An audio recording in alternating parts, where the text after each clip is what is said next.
Next, we go to Congressman Pence. Thank you, Chair Pallone and Ranking Member Rogers, for holding this meeting today.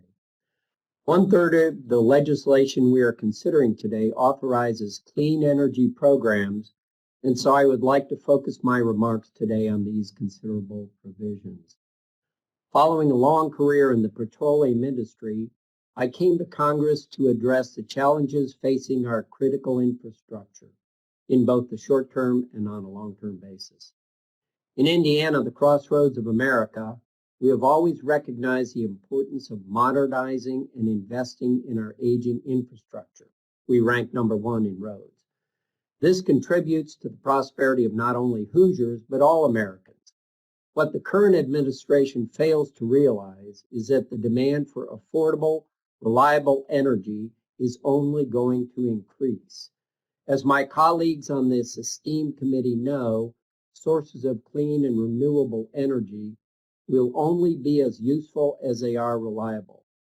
I support an all-of-the-above approach to energy production, but the intermittent nature of solar and wind will leave a gap in baseload power that consumers need for reliable and affordable energy.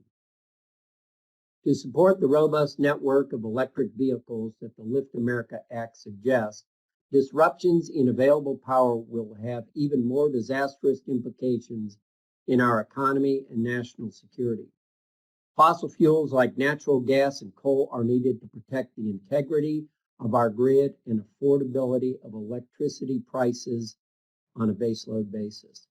Unfortunately, this legislation misses the mark on any meaningful expansion of the pipeline infrastructure that is needed for cleaner burning, reliable fuels. I hope that the majority will consider additional provisions that support the robust pipeline distribution that will be necessary to sustain energy needs for the electric vehicle network that this legislation envisions. Pipeline distributions will continue playing an important role in other clean energy technologies. I'm proud that Cummins Engine Company, headquarters just miles from my home in Columbus, Indiana, is developing world-class innovation to advance cleaner technology using hydrogen and fuel cell solutions. However, like any other fuel, hydrogen will need to be transported from point A to point B. And pipelines will have to be part of the equation if we are to enable the hydrogen fueling infrastructure provisions in this bill. My bipartisan Clean Energy Hydrogen Innovation Act is a good first step to advance U.S. leadership in hydrogen innovation through the Department of Energy's Loan Guarantee Program.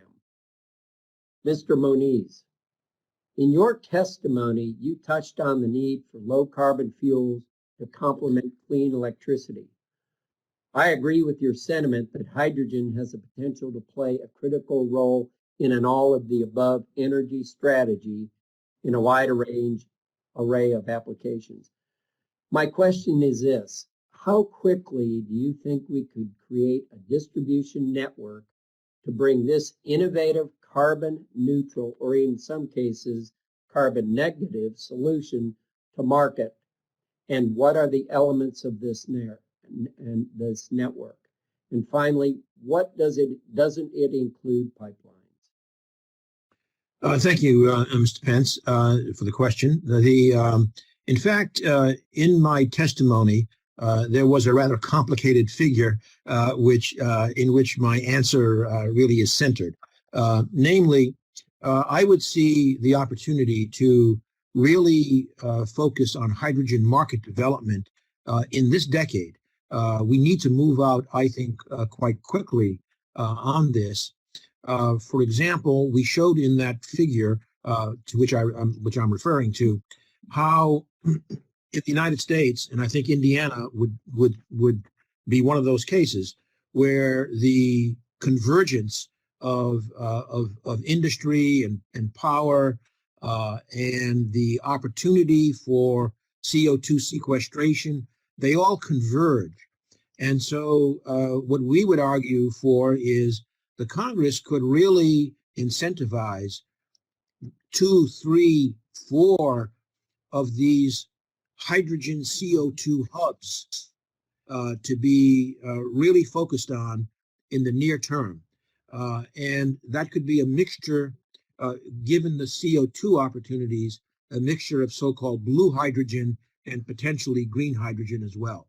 But hydrogen, as you have said, has this capacity to essentially, in the longer term, replace the role of natural gas in serving multiple end uses, and I think in a low carbon way. And so that's really important. And I think we could move out in 5 years if there was a focus on these dispersed number of demonstration hubs. Well, thank you. I sure hope we consider this very quickly. I know there are some, I'll call them manufacturers that believe this technology is here today. And Mr. Chair, I yield back. Thank you.